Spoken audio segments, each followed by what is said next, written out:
We've only had SpongeBob for a short time, but in our 6 months with the Wrangler Sahara, we have learned a lot. We've had some high highs and some tragedy, but here's our take on what it's like to live with a Wrangler. We love the overall presence of the Wrangler. These cars scream good time, and who doesn't want that? It's a unique vehicle in a sea of also-rans, especially in the bright colors Jeep offers customers, like our Hella Yella here. Who doesn't want to drive around this and have some fun? When it comes to connecting with your car, Jeep's actually got a pretty good leg up on the competition. Their Uconnect system is very intuitive and it's quick to set up. It's customizable and you can have or get rid of all the beeping warnings you want to. Phone integration with Apple CarPlay and Android Auto work lightning fast without needing a PhD to figure it out. While they do cost extra, the Wrangler's dynamic safety features work extremely well. Blind spot warnings in either ding or indicator form help with visibility, and dynamic cruise control delivers a noticeably smooth braking. You can adjust the distance between cars to be either the length of a runway or something a little less conservative depending on your comfort level. The Wrangler hums happily along on the highway, offering up a uniquely comfortable ride. Hey, it is still a Jeep. Of course, the Wrangler's off-road chops are second to none, even in the non-beefed-up off-roady Sahara. The front and rear locking differentials of the Rubicon are great, but we proved that a lot of fun can still be had here thanks to the juicy torque of our 2-liter 4-cylinder turbocharged engine. Our real-world gas mileage numbers were definitely lower than Jeep's published ones. They claim to get 24 miles to the gallon combined. We got about 20.5.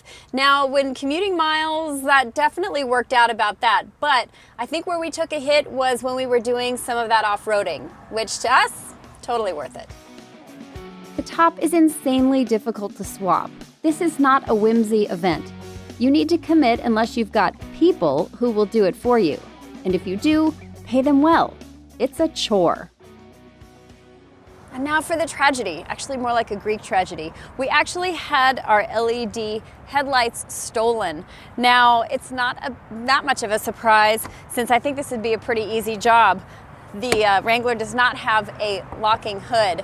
I'm hoping this does not become a thing. I'm generally not a glass half empty kind of a person, but a lot of folks do park these out on the street, and these suckers are expensive.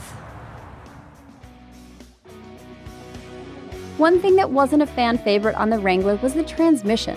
With the e-torque system and quick acceleration systems, it simply works against you. It's not smooth, it searches too long for the right gear, and by the time it's decided what to do, it's almost too late. In an emergency scenario, this might be a very bad thing. Otherwise, it's just frustrating. The Jeep steering wasn't an issue for me at all, but some of our editors did have a problem with its lack of precision. Here's a direct quote from one editor. The Wrangler needs a lot of steering input to keep this thing going straight down the highway. But as our de facto convertible, I'm in. And that's the charm of the Wrangler. Because of its unique fun quotient, there are some things that you might not pardon on another car that you do here. That being said, the Jeep Wrangler may not be for everyone, so know what you're getting into before you buy. Selling the Wrangler, while we'd never recommend doing that after 6 months or a year in a car, you're in decent shape with this one. Kelley Blue Book resale values on the Wrangler are consistently on the high side, which is good because so are prices. SpongeBob here with his upgraded engine, safety, and tech features cost $53,860. And now for my least favorite part about the Wrangler, saying goodbye.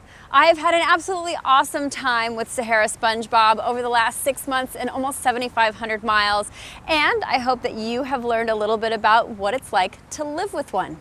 Arrivederci, Bob.